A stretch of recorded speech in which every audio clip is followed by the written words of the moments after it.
Jean Bernstein is the co-founder of Flying Star Cafe all the way back to 1987. I think I've been had caloric intake since 1987 from the Flying Star. They have multiple locations and they have 5 satellite coffee shops. We're also joined by Carla Sonntag with the New Mexico Business Coalition, president and founder. And they have a grassroots organization called Better Together New Mexico. And Carla and I are both going to kind of talk to Jean today and interview her, not only about her and her family and where all those great recipes came from, but we're also going to talk a lot about how hard it is to do business in New Mexico. So thank you for joining us on the New Mexico Suncast. Jean, let's jump right in. Is Flying Star what you wanted it to be? Actually, it's much more. We were just small business folks. I was actually a teacher, and I wasn't really feeling it at that time. This was back in, oh my goodness, way back in 80, probably 85. And I just didn't feel like I was getting where I wanted to go. And my husband, the serial entrepreneur, he's an idea guy, which means that somebody has to make it all happen, right? He had a janitorial business, which was actually getting quite large. He had about 100 buildings, and he was up there with some of the bigger ones. But again, that was a business that was a good business. We learned a lot. But on the other hand, it wasn't compelling to us. So we sold that, and we wanted to do a cafe. We always wanted to do something to serve the public, you know. It's not on my little list here, but I know I read a lot of quotes. You've done a few interviews. I like this one. You wanted Flying Star to be a place where you could get coffee, food, and desserts without the hassle of a pushy staff. But I want to go a little bit farther than that. I think Carla will agree. Everybody that I know enjoys the atmosphere that you Exactly. set up there. And it's just a fun place to meet people. Wouldn't you say, Carla? I have a lot of meetings there. Yes. Breakfast, lunch, dinner. We're there at Flying Star frequently at a lot of different locations. I think that's the point. We're very useful. That's just the utilitarian way to put it. But no, we came from both of us, though we didn't know each other back east. My husband was born in Brooklyn. I lived in a small town just outside New York. And there was just small cafes and diners, back then, but really the food. Very ethnic town. My block had, I think I was like the only one white Jewish kid. Everybody else was somewhere, but it was all new homeowners after the war. It was really a neat place to be. And the food, the neighbors, the cooking, the little groceries that had this or that.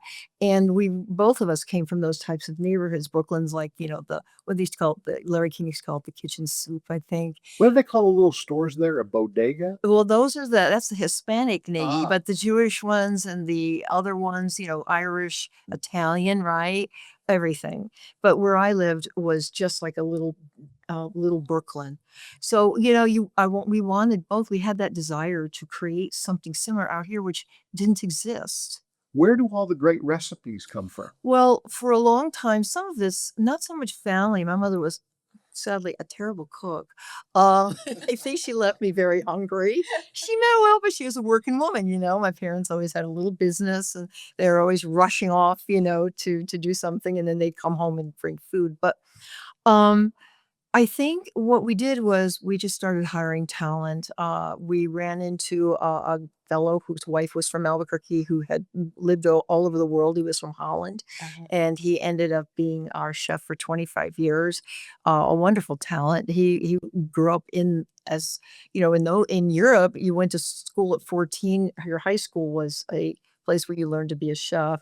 We had a wonderful fellow from Germany for many years, another gentleman from France, and they contributed a lot over the years. But there's also a lot of talent in this place. This town has a lot of talent. We've had a number of people who work in our kitchens or manage a kitchen at a Flying Star, which is no small feat, and we have culinary backgrounds. So we started out chef driven and also our taste buds driven, because we're eaters, not for chefs. But we have that true north palate, because of where we came from. But over the years, people, it's now more of a collaborative or a collective of talent. So that's where we get the recipes. Now you have a little chili. You Mm. have green, you have red. A lot of people from the East don't like those foods. So Oh, well. when did green and red become something for you? Oh, well, we always had chili because this is New Mexico. We had lived here long before we started Flying Star. And I mean, once you get into it, you're addicted, right? It just is. There are some people, I've had people out from other countries, who are servicing our equipment because all of our bakery stuff comes from another country. And they're like, this is awful. What is this stuff? And it's like, you're not going to be here long enough to care. Don't worry about it. Yes. But I do want to put a shout out to my intrepid bakery kitchen crew, which is not at the Flying Star. They're in a separate facility down on Broadway, and they are the people who do all the bakery. That's a real nice collective of about 17 people that are. They are amazing. They are amazing. Yeah, they are. and I love all the baked goods, and I'm so glad you've deployed the calorie removal system that you have. Just kidding. Yeah, right. I mean, I wish, because I would eat more. See, You had that. and I like not being bigger because then we'd have to start publishing the calories, and we don't think that adds to the fun. Yeah. That's true. No, but the neat thing is not only do you have some beautiful pies and cakes and things, but you also have some smaller desserts. Like I love the espresso brownies. Right. They have a new version coming out, which is even better. And you have some gluten-free options, Yes, we do. which people don't realize. Those are really nice. I have to say too, one of the things that Albuquerque now, when we opened, there weren't as many chains, big companies, and they have to do things in a way that is efficient. You can ship things from anywhere across the country that will last 19 months. Some things they cook fresh, some do, some don't. But the fast food industry has changed eating. And it's not like what it was when we opened 37 years ago. It's a slightly different world, but we still cook and bake the same way. There still is really butter, real butter, which is it's expensive, right? And people sometimes say it's so much money. It's like it's not. You spend what, $8 for a big frappuccino-y thing somewhere that just mixes and sugars and artificial flavors. And this is butter. It's real chocolate. It isn't a compound. It isn't some, additive that tastes like chocolate or looks like chocolate. It is vanilla for the most part. Vanilla's gotten to be about $4 an ounce. So Wow. we have to have that crafted for us. But, we cook and bake as if it was 37 years ago, maybe 50 or 100 years ago. Wow. And we still do that. And I think it makes a difference. People can taste it. Yeah. I was just thinking about how your restaurants look. Are you the decorator? No, we have had, again, more talent. We had a wonderful architect, Ed Fitzgerald and Tyson Parker, a couple of guys from Arizona that were living in Santa Fe that did a lot of work. So yes, I've taken up their work now because Ed is now designing mega schools here in Mexico. Amazing work. And the other guys don't live here anymore. So we keep the flavor of it, but we keep updating colors and things like that. It's very important to have good places to go. I enjoy your restaurants both summer and in winter, and I guess fall and spring. But I do have a complaint. I think Okay. you need more fireplaces Oh, because I like to sit next to the fireplace. we had some portable ones, but of course they're all stolen. Outside. So we do Which have a we few. will cover that topic a little bit later.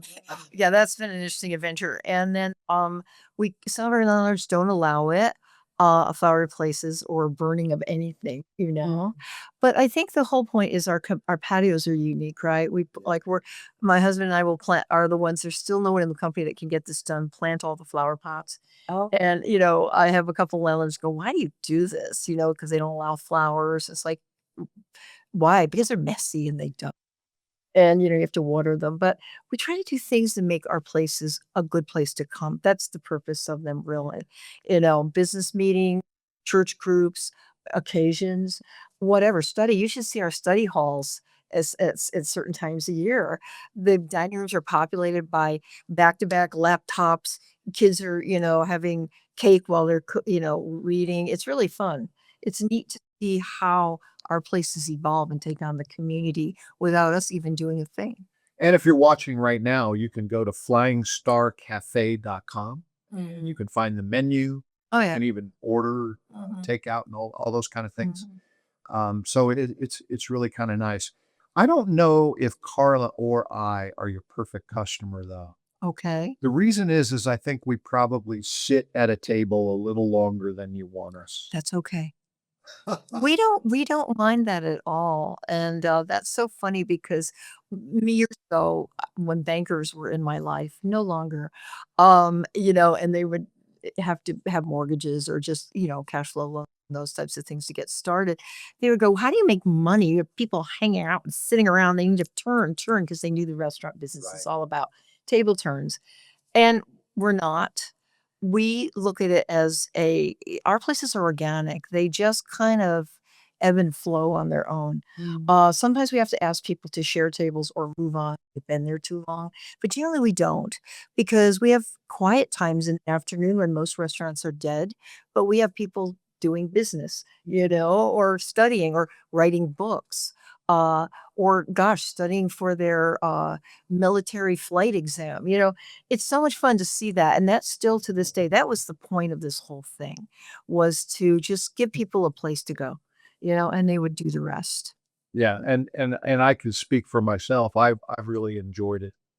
And it's so nice to meet you today and to talk to you a little bit. And Carly, I know you feel the same way. We've met at Flying Star before. Yes. Yeah.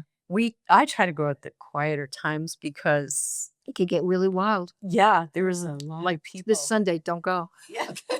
Though I should say it's Easter. It's gonna be wild. Oh, yeah. And it's fun though. And then Mother's Day, we give out flowers and, but and then we change our desserts for the holidays and our menus are seasonal. Although we have our classic menu that we can never change ever. Like the turkey jack or something, you just can't change it. We have fun that we're doing all the time. Yeah, So and you bring in live music. we do at certain locations where it's not acoustically impossible. Yeah. Down in Nob Hill. And Nob Hill's our first one. And we've seen that neighborhood just evolve. I feel like the time machine, constantly. I think I wrote that article for the New Mexico Business Journal. No, I think was it Albuquerque Business First? I can't remember. But it was about the fact that we've seen neighborhoods evolve, change, go down, go back up, go back down. It's quite something when you've been around a long time. Yeah. Yes. Well, and I've been most of my life in Albuquerque myself. So I've seen the iterations of your business. So it's just a pleasure to meet and get to know a little bit about you. I want to flip our conversation now and go right into business because this is one of the things that Carla advocates for you and other businesses through her organizations. Tell us what it's like to do business in New Mexico and maybe even I know you have some ideas about things that could be done to make it more attractive to do business here. Without being political, I must say one of the major themes of being in business is I feel like even though we're a larger business, we have almost 400 employees. We would be classified now by the SBA as a larger business, which makes life whole very different. But I think it's 80% of New Mexico is classified as small business by the SBA. And I just think that's one of the great things about it. Although we now have this whole outside, I won't call it an invasion, but I will call it almost like we've become a colony for large, chains. We depend on, the Walmarts, the Targets, the big retailers. And this is not a criticism of how they've killed little businesses or not, because little businesses have thrived in any case.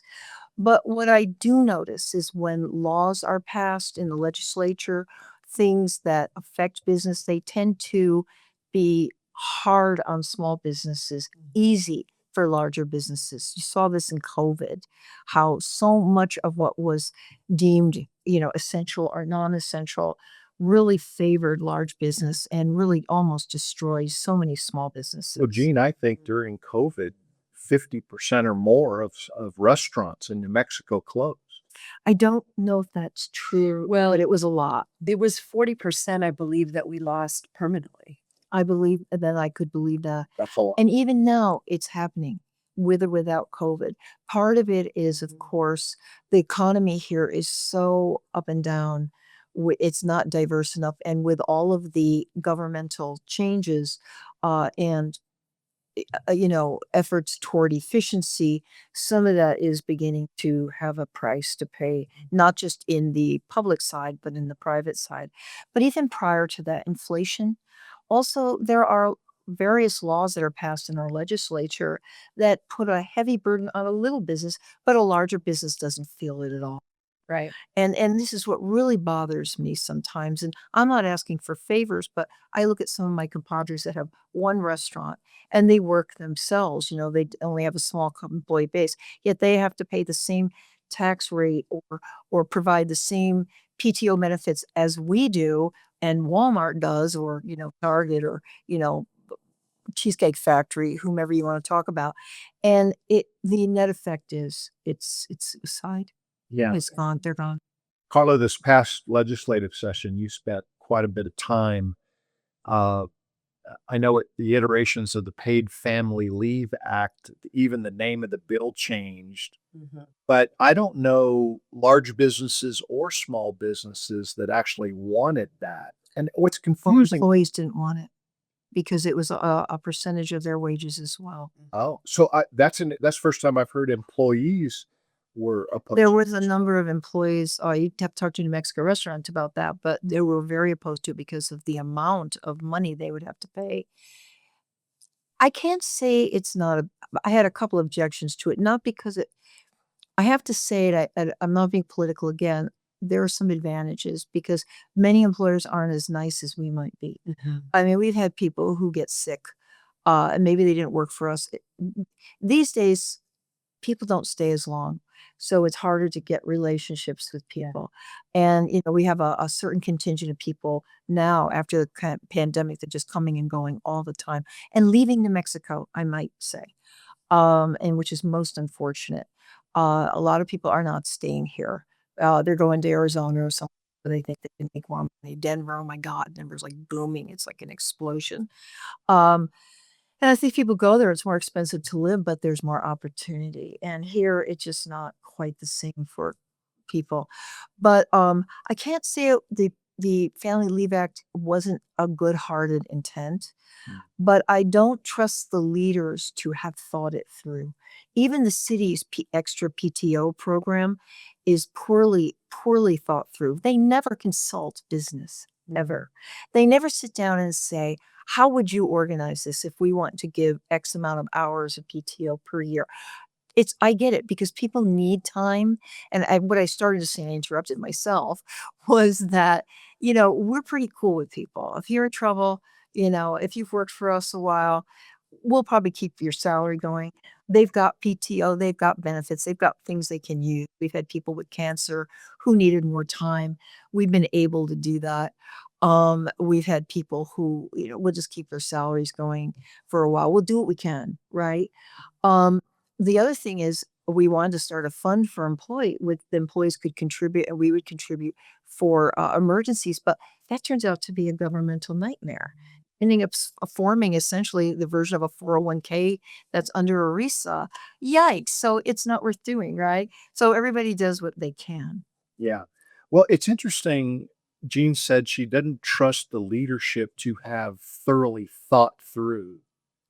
And The rules and regs. Yes. And Carla, you and I've had more than one conversation about proposed bills where your organization and others that are working with you, you actually analyze the cost of these things. What's that process for you guys? Well, we spend a lot of time looking at who's going to be affected by it, talking to them, figuring out what the costs are going to be to them. On paid family medical leave, we were involved from the beginning when they did their first group think. And I'm not sure why they included us, but I was the only one that opposed what they were doing fundamentally, because I don't believe government should be interfering in this to begin with. But secondly, if the government is going to intervene, then they need to have more input from businesses and employees. which is exactly what Jean said. Well, and I'm not as worried about government as I am government not taking responsibility properly. Well, and Because this they're the agency, go-between. this agency that's going to manage it is the same agency that lost $250 million during COVID. Lost it. Now, Never here's the- found it. They don't know where it went. They Right. can't get it back. And so we're going to trust them with these funds. Number And one more problem. Number two is the litigious aspect of this, because what they do is they give, well, if they make a lot of vague, you can take time off for this, but if your employer doesn't agree, you can go to sue. I mean, they make it so vague in some ways that you can find yourself in more and more workforce lawsuits. Well, actually, the employer has nothing to say about the employee taking time off. That's right. It's when the employee comes back, if the employer doesn't have that job for them, that's where they can be sued. So you're trying to manage a business and you've got somebody checking with a third party for time off and getting approved for that and taking 12 weeks, and you have no say over that. No, and have found already with the city program that, of course, it doesn't matter. They can do whatever they want. I'm taking a mental health day today. It's caused a lot more absences. A really, it's sadly, it has fostered an attitude, even though I support the idea of it and I get why, it supports the attitude of, I don't, what you need doesn't matter. It's only about me. And the fact is that they treat every job like it's just a cash fund. And it's not just a hardship on the employer, it's a hardship on the other employees That's who have right. to fill in because, the employer's struggling sometimes on these small businesses. If you've only got 3 or 4 employees and one's out, how do the others cover for them? And then if you try to hire, you can't hire in New Mexico in less than 12 weeks and get somebody up to speed. Sometimes, it Right. takes us 6 months to get somebody up to speed. I guess I'm imagining, and I don't mean this facetiously, I mean this for, truthfully. Have a meeting at Flying Star Restaurant, maybe during one of the slower times. Have Carol White, have some other members of the New Mexico Restaurant Association and a number of legislators get together. Jean says, hey, I think that overall there's some merit to trying to take care of employees, and we can always do better, right? But we just don't want to bankrupt everybody. Is that fair? Yeah, not all employers are, created equal, and some employers can't afford to do this Yeah. extra for people. That is an advantage to being larger on our part. Yes, it would be lovely if they would, but they never ever do. And when you write or ask for someone, you just get like a standard reply back, the auto reply. Because sometimes, I can certainly sign my name to whatever New Mexico restaurant or other groups are trying to get forward. But sometimes I just want to be my own voice and say, look, I get what you're doing, but can we do it this way? And why haven't you asked us anyway? Never get a reply. There's no respect for businesses at all. This is an unbusiness state. And I'm telling you, that's why we're being left behind at every level. And it's very sad to see. Yeah, I think that there's probably, Carla, an agenda that legislators and other leadership in business and Jean included would be a great way to get a economic forum together and say, this is how we could grow business here. But that never happened, as it doesn't sound like. And I want to remind, I think that this is a big thought, so I have to not get too long, but it is not easy to do business in a state that has a government dependent economy. We have been very subject to all of the various winds. I think of the 2013 shutdown, which was, that particular one was extreme. I'm going back a long way, like an elephant. I never forget. But that was so painful. It was a long shutdown, and people don't understand what that really meant. It put small contractors out of business. It completely disrupted the supply chain and our economy of this state. We were losing 5% a day in sales. Okay, that almost put us out of business. Us. And can you imagine the little guys, right? So apart from that, and then we had the 2009 crash. We had the pandemic, which went on a very long time here. I'm not making a political statement, but we definitely held on to our precautions for a very long time. Now, of course, we have what's going on between Doge and the Trump administration. I get everything, but when you have a economy that's so hair trigger delicate, littler businesses are less likely to be able to survive. And I see it every day, or I hear about it because I do talk to a lot of my compadres. And we're now large enough where we can actually weather quite a bit more. We're certainly not. Somebody said the other day that you're as big as Starbucks. I was like, thank you, but no. We're off by about 17,000 units, but thank you. But the point is that we can weather a bit better. Jean, how hard is it to find employees? Well, again, we have wonderful people here. We are really blessed with a great group of people. Many of them with us 10, 20, more than years. And we reward people well. We have a good programs. We really do for benefits, etc. But I don't see people staying. Our biggest turnover is they're moving. We're leaving. Bye. My husband couldn't find a job here that he needed or something, or they just closed this, so we can't do that. We aren't giving people enough reason to come or to stay. And it's a massive problem. So it's not, and then of course you have all the chains coming in, so they're buying for a while there was a wage war. But you see, it didn't help. It wasn't that was keeping people. You can keep throwing everything at employees and they still won't stay if they've got another opportunity or idea of an opportunity somewhere else. I understand. We're losing our talent. Are you needing employees now? Oh, Is Flying Star? Daily, hourly. Yeah. So tell me what you're looking for, because we'd love people to watch this let's see. and read about this in the New Mexico Sun and be interested in Flying Star. Our executive group is solid. We haven't had any turnover there in years and years. I'm talking about the people who do all the back of the house accounting and planning. General managers and store managers are pretty solid, believe it or not. But we do have entry level management positions that we begin to train early and hold on to. Also, it really is the people who do the work, the cooks, and that's pretty lucrative right now. It's hard work though. Okay. And we do hear, yes, this is hard work. Yeah, like it always has been. So it's hard to realize there are shifts in the way people see work, right? And people who wait on the counter, baristas at Satellite. There's a lot of barista jobs. There's 60 Starbucks in this. 60. It's pretty phenomenal, isn't it? That's a lot. Mhm. But you are looking for people not just that want a job. You're looking for people that have abilities like I'm a retired banker. So I would see entrepreneurs that were maybe they were really good at cooking. Maybe they were really good at building. Many of them were not really good at counting the beans. So as their banker, I'd set them up with certain accountants and different things and try to create systems that would, kind of keep them in check. And they had budgets and things. We have all that. You have all that. But I guess what I'm wondering is that person that's behind the counter.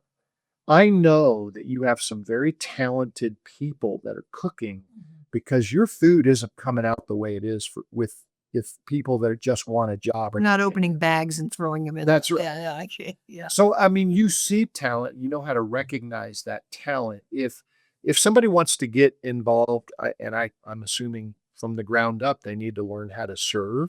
They need to be, you have a gentleman, and I don't know his name, but he's just a kind soul that clears all the tables at your Corrales location.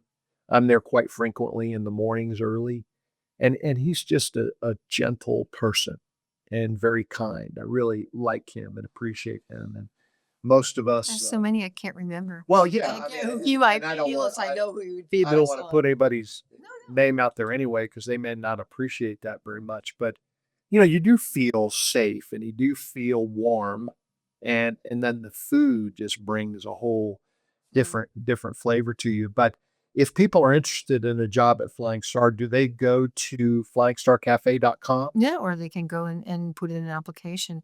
I think that we look for people.